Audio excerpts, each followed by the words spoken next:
سلامونه ملګرو، د اختر درېمه ورځ به مونږ فیصله وکړه چې مونږ به ځو چکر ته. نو ټول راضي شو او د چکر په طرف روان شو. ټول سامانونه مو پیټ کړل او روان شو د چکر په طرف. زموږ سره تاسو به د ویډیو کې ګورئ دا کسان هم دي او دغه شان نور گاړو کې د مشرانو په فیصله باندې مونږ یو ځای ته روان شو چې د غزو نومو پیکس پارک.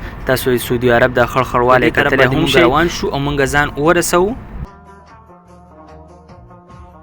د پارک ته. تاسو به د ویډیو کې کتل هم شئ.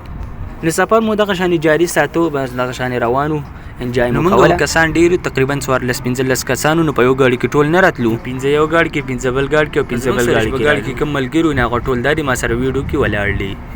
ما ته ویل کنه چې صلاح الدین خان اوس ویډیو غانې کوه، خو چې مونږه خامخا په ویلا کې راولې. نو مې تاسو به غم شي وزبل ویډیو غانو کوم تاسو خپل انجایمنت کوئ.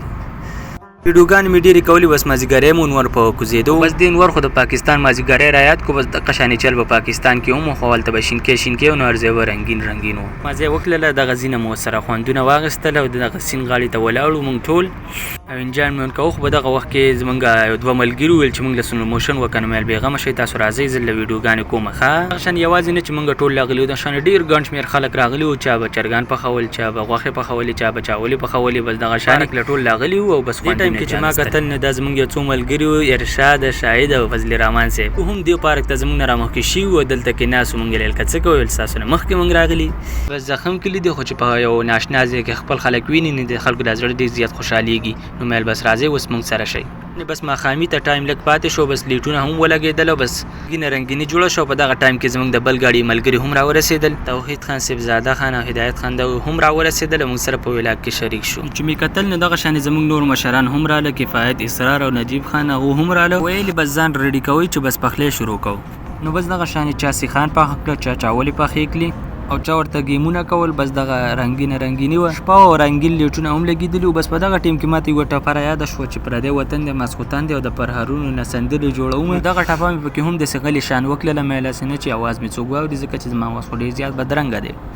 خو په دغه ملګرو کې یو ملګری دی فضل نومې دی چې هغه دغه ټپه واورېدله. ویل چې واه لکه صلاح الدین ستا خو ډېر زیات ښکلی اواز دی، بس ټپې مونږ ته کوه او کښېنه راځه. ما ورته ویل نه لکه بس دا خو ماسې ګپ لګو.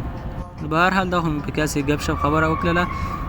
بس په دغه ټیم کې زمونږ ماموسي خان ورکېښوستل پې او ویل چې بس دا به ورته پخېږي او تاسو ورته خپل ګپ شپ بس دغه شانې ناست ګپ شپ یې لګولې، ګیمونه هم کول. بس په دغه ټیم کې چاولې هم تیاره شوې. بس مونږ د الله پاک نه لاک شکر وایستو چې الله تعالی موږ له حلال رزق راکړو. په دې بس تا نه لاک شکر وباسو.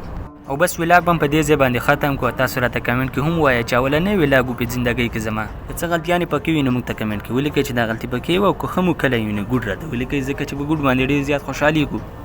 او د ویډیو کتلو ډېره زیاته مننه. والسلام.